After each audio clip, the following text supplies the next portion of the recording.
It's Monday, so let's continue with the Game of Thrones rewrite. Welcome to the newest episode of SDW. Super Dario World! It's a me, Dario! Woohoo!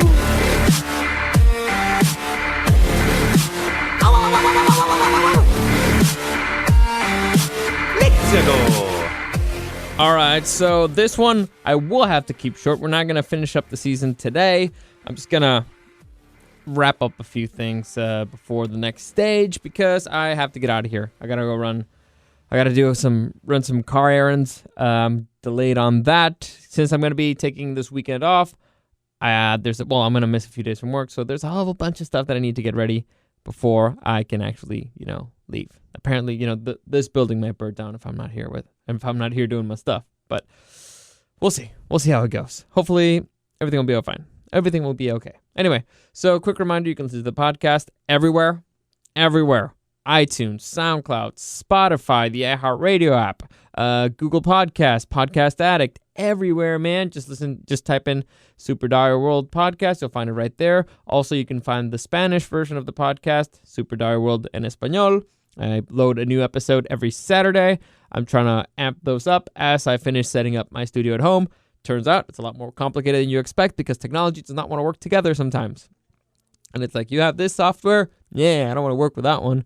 And it's annoying, all right? It's very annoying, but getting it done.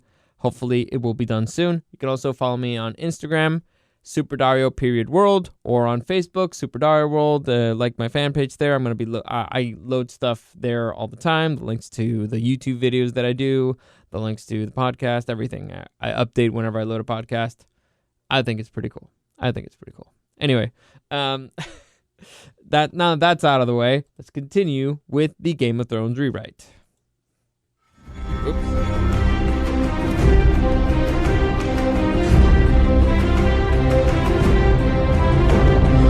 You'd think I wouldn't forget that I need to put the volume back up. Now, I've been doing it so many times. Now, I'm like chapter almost 20, and I still haven't figured that one out. Anywho, that's not relevant. That's not here. That's not relevant to the here or now. I'm out of it, man. I'm out of it. I need to get some sleep. I need to get some stuff done. I think I'm just stressed because there's so much I have to do. There's so much I need to get done the next few days. But it doesn't matter. I'll still get it done. But let's continue here with our story. So just to give you a quick reminder, next Monday, I'm still not sure if I'm going to be doing the podcast. I'm not sure if I'm going to do one Friday, Saturday, or Monday. I might take those days off. It depends on how the rest of the week goes. But last episode, I talked about the stories, the tales that came from the Nightfort, right? How it's a very creepy place, how it's a lot of really messed up stuff has happened in that castle. So I also talked about Jon Snow and hanging out with Jorah Mormont and the research that he's doing in Castle Black, and how between the two of them they kind of started putting two and two together. Like, wait, so what the others want is basically to what? Get babies so they could make more of the others? I don't understand. And if that's the case, then Jon Snow is the guy who brought them all south, so the reason why they're going to come south is because of Jon Snow. So that's where we left them off, and Jon, so as our ever pondering, broody protagonist here, is doing precisely that. He's being broody. He's trying to make sense of the information that he just got, and if it's actually possible that the things that are happening are kind of his fault. Now he also starts. Not everything is his fault. Things were set in motion beforehand, but he's thinking, for example, of Hardhome, the massacre of Hardhome. He's like, was that because I opened the doors? Did that have to do with, because before the attacks from the White Walkers, the attack from the others were not that violent. He was trying to put two and two together, and it didn't really make sense. So he summons Tormund. You guys remember Tormund, Giant's Bane, redheaded dude, really wanted to bang Brienne. Anyway, he summons him to his chamber, and he just asks him about the attacks from the others because he's a wildling, and how often did that happen? Like, how deadly were they? Was Hardhome an anomaly, or was that what would usually happen? Was that their lives? And Tormund basically explains, like, no, not really. The The others were kind of there, but there's other, things that were more pressing at the moment. Lack of food, giants. There were other stuff, wargs. There were other stuff there's a bunch of other crazy stuff in the Land of Always Winter that was more pressing than the others. The others were a presence there, and it was a terrifying presence, and it was deadly.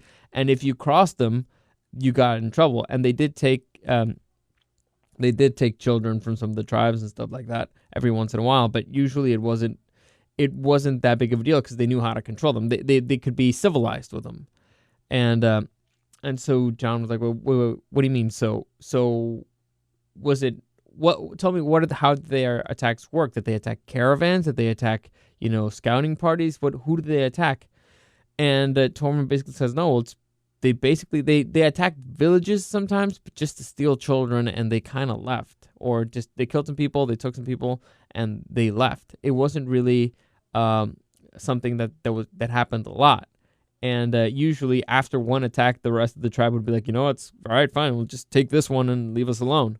So they did offer sacrifices, not very regularly, but every once in a while, whenever they felt like there was actual pressure. And it was always, and they never really attacked a large group or a large group of soldiers or anything. The only time that Tormund actually could even think of just a group of men being attacked is when the White Walkers attacked the crows, when they attacked them over in the Fist of the First Men. You guys remember I believe it was season 2, when Jeor Mormont when they're out in the Great Scouting and they get attacked by the White Walkers. That's the only time that he can actually remember, like, the White Walkers actually attacking somebody. Just a group of men with no women and children there. And so John starts doing the math, and he's like, all right, well, then why aren't they coming south yet? What's happening? What are they waiting for?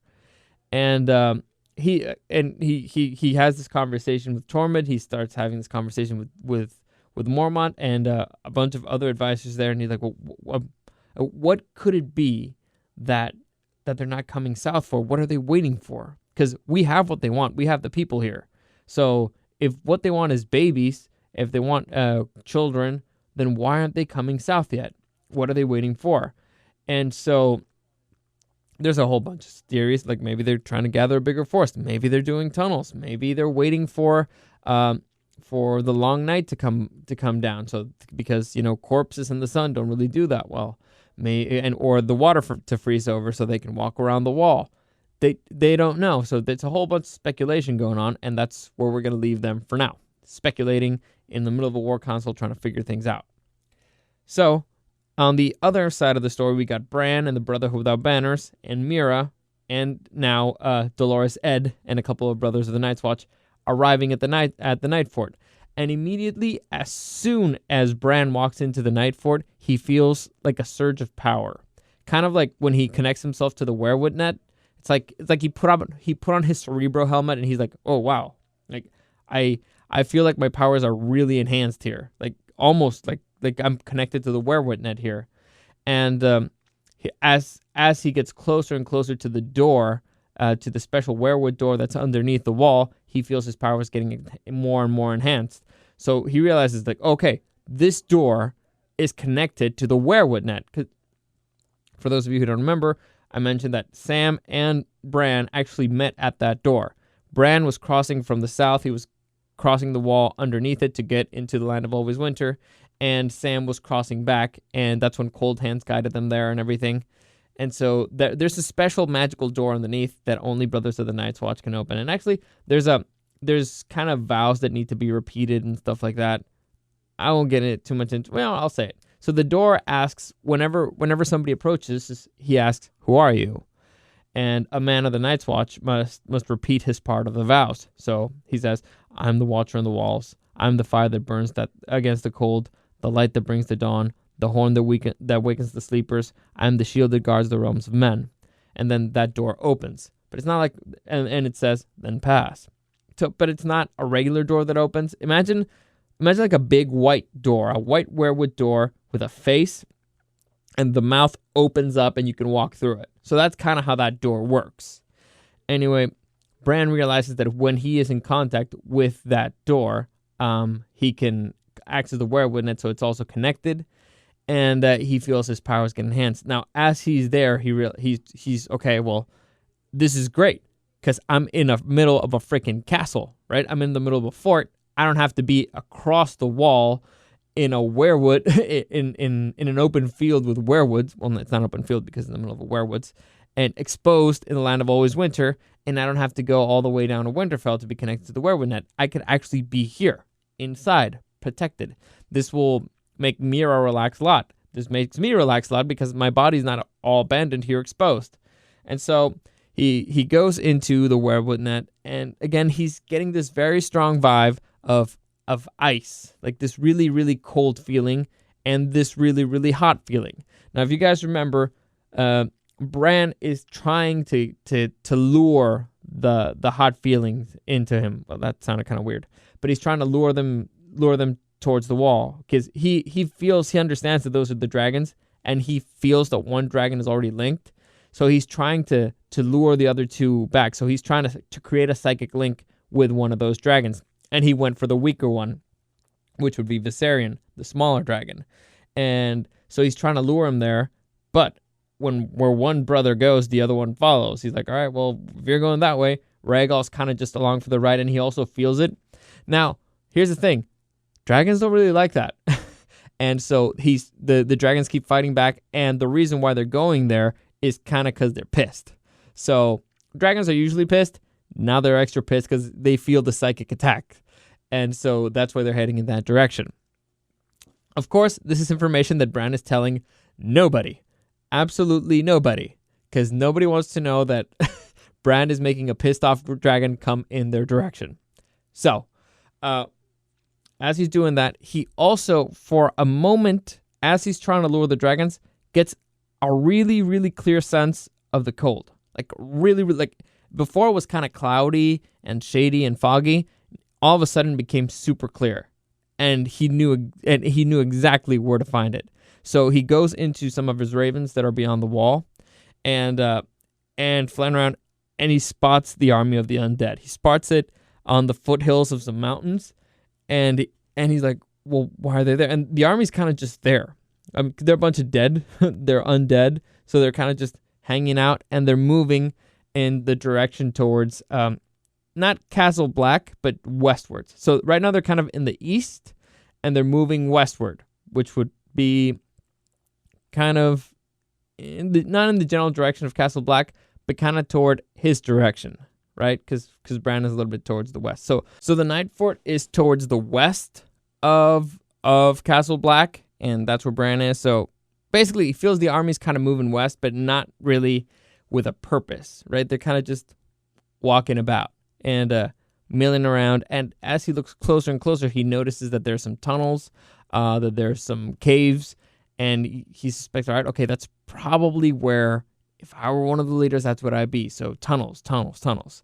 Then he remembers a whole bunch of the rumors that he's heard before, that there's a whole bunch of tunnels underneath the wall, that there's a whole bunch of tunnels that could lead all the way down to Winterfell. And that's when Bran is like, oh, crap. The reason why we haven't really had to deal with, and the reason why, with the White Walkers, the reason why we haven't really, I haven't been able to spot the Night King yet is because he was underground. They're going through the tunnels. They're trying to figure out the route to across the wall, maybe all the way down to Winterfell. And their army's undead. They don't really have a time limit for it. So that's when Bran kind of starts freaking out, and he wargs into a raven that's right in the middle of Jon's like kind of council trying to figure things out. He wargs into this raven, and he starts going like, Jon.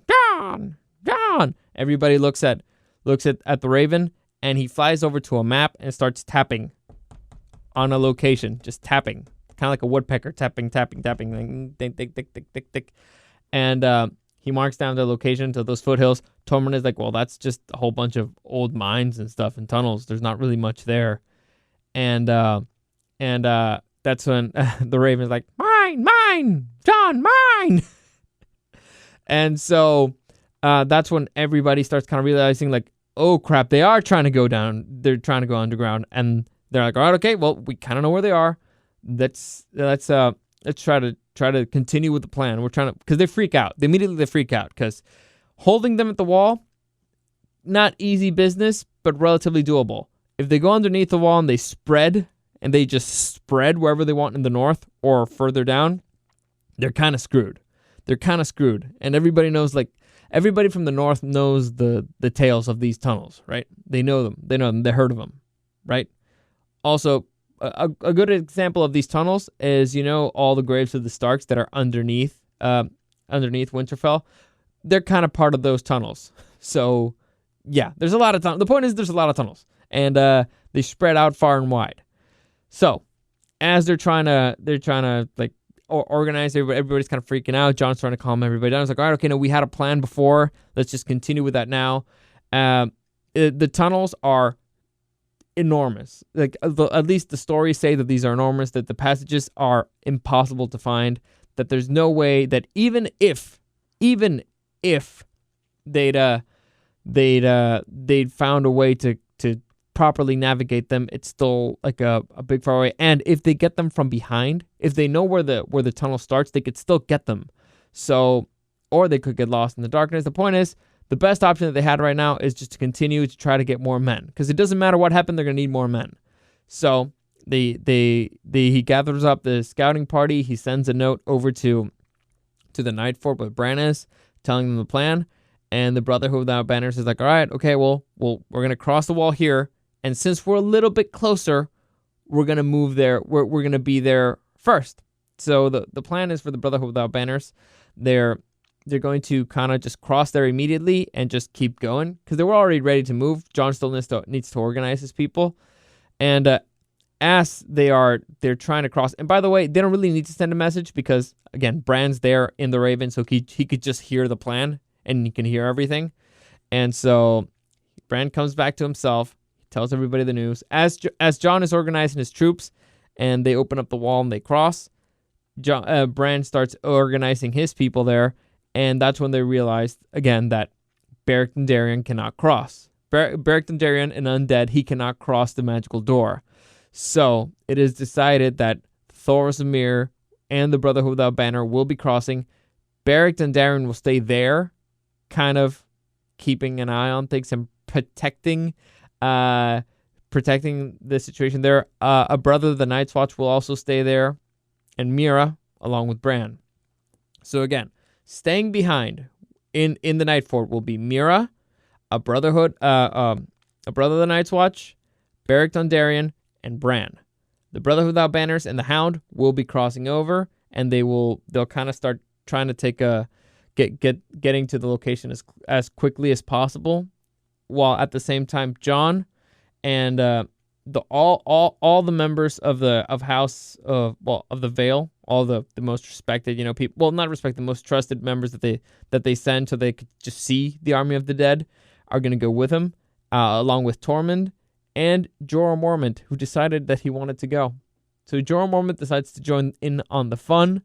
I forgot, Dolorous Edd also crosses over. So Dolorous Edd does not stay with Bran. He crosses over as well, and that's where we're gonna leave it. So those are the people who cross, and they kind of settled on a rendezvous point, and that's where they're gonna meet. By the way, most importantly, Jon actually brings Ghost this time. Okay, he actually brings Ghost with him to Land of Always Winter, and so we're gonna leave it there for now. We're gonna stop. Hopefully you enjoyed that. Hopefully it made sense. It was a shorter one. And hopefully I will have time to pre-record one for next Monday, which would be the Great Scouting. That one will be the scouting, but we'll see. I don't know. It depends. It depends on how the week treats me, but I don't know. We'll see. Again, any comments, questions, suggestions, you can find me on Instagram, SuperDario_World, or on Facebook, Super Dario World. As always, thank you for listening, and I'll see you again tomorrow.